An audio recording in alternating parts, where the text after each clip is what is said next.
ये देखिए दिल्ली एनसीआर जे कॉलोनी भवाना का ये हाल है। केजरीवाल के टाइम में ऐसा नहीं होता था, ये बीजेपी के टाइम में ऐसा हो रहा है। रोड तक आ चुका है, ये चलने का जगह नहीं है। ये देखिए, आप लोग डिसाइड कीजिए।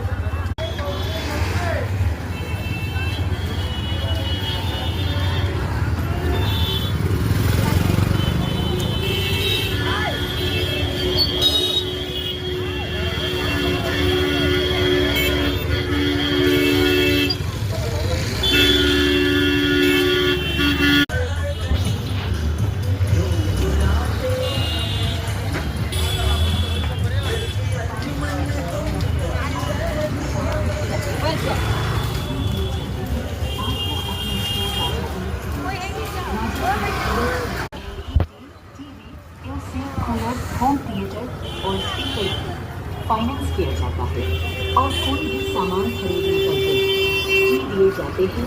आपका अपना स्टोर राजा इलेक्ट्रॉनिक्स कराएं। भारत के किसी भी राज्य